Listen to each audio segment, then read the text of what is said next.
জয় রাধে, জয় নিতাই চৈতন্য। আশা করি সবাই ভগবানের কৃপায় খুব ভালো আছেন এবং আনন্দিত আছেন। আমরা আজকে শ্রীমদ্ ভাগবত মহাপুরাণের ৩৯তম শ্লোক প্রথম অধ্যায় মাহাত্ম্য কথায় আলোচনা করব। আগের দিন আলোচনায় আপনারা দেখলাম নারদ মুনি এই পৃথিবীকে ধন্য মনে করে সমস্ত তীর্থভূমি, হরিক্ষেত্র, কুরুক্ষেত্র, বিভিন্ন তীর্থ আছে, সমস্ত জায়গায় ঘুরে এসে তিনি কোথায় উপনীত হলেন? তিনি বৃন্দাবনের সামনে উপনীত হলেন এবং সেখানে আশ্চর্য বিষয় দেখলেন।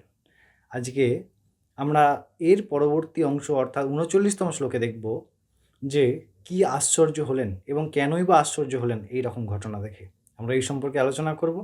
চলুন প্রথমে আমরা ৩৯তম শ্লোকটি দেখি। ৩৯তম শ্লোকে নারদ মুনি বলছেন সনকাদি ঋষিগণকে, বৃদ্ধৌদৌ পতিতৌ পার্শ্বে নিঃশ্বাসন্ত্যাবচেতনৌ শুশ্রূষন্তি প্রবোধন্তি রুদ্বতি চ তয়োঃ পুরঃ। নারদ মুনি দেখছেন যে এক যুবতী রমণী, তার পাশে দুই বৃদ্ধ অচৈতন্য অজ্ঞান হয়ে আছে এবং সেই যুবতী মহিলা প্রচেষ্টা করছেন সেই দুইজন বৃদ্ধকে জ্ঞানে ফিরিয়ে আনার জন্যে, অর্থাৎ তাদের জ্ঞান ফেরাবার জন্যে। এখানে এই তিনজন কে?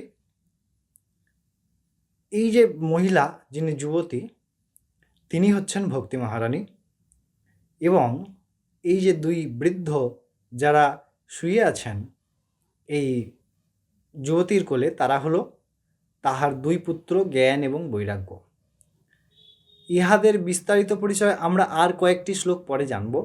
ভক্তি মহারানী তার নিজের সৃষ্টির বিস্তার কথা নারদ মুনিকে বলবেন এবং তার এই দুর্দশা থেকে, অর্থাৎ তার এই সমস্যা থেকে সমাধান খোঁজার জন্যেও নারদ মুনিকে বলবেন। নারদ মুনি প্রচেষ্টা করবেন। এই বিষয়ে দিব্য এক সুন্দর কথা আমরা পরবর্তী শ্লোক পর্যায়ক্রমে নিশ্চয়ই আস্বাদন করব। এটি কেন হয়েছে? এই দুইজন পুত্র জ্ঞান বৈরাগ্য অচৈতন্য হয়ে আছে কারণ এটি কলিযুগ। কলিযুগে বৃন্দাবনের প্রভাবে ভক্তি মহারানী যুবতী, কিন্তু তার যে পুত্রগণ, তারা জ্ঞান এবং বৈরাগ্য কলিযুগে সঞ্জীবিত নয়। তাদের সঞ্জীবন পদ্ধতি কি, তাদেরকে জাগানোর পদ্ধতি কি, তাহা বলছে আমাদের জীবনে আমাদের জ্ঞান এবং বৈরাগ্যকে আমরা কীভাবে জাগাবো এবং ভক্তি মহারানীর চর্চা আমরা কী করে করব, সেই বিস্তারিত আমরা নিশ্চয়ই শুনবো। ততক্ষণ আপনারা সবাই ভালো থাকুন, আনন্দে থাকুন। জয় রাধে।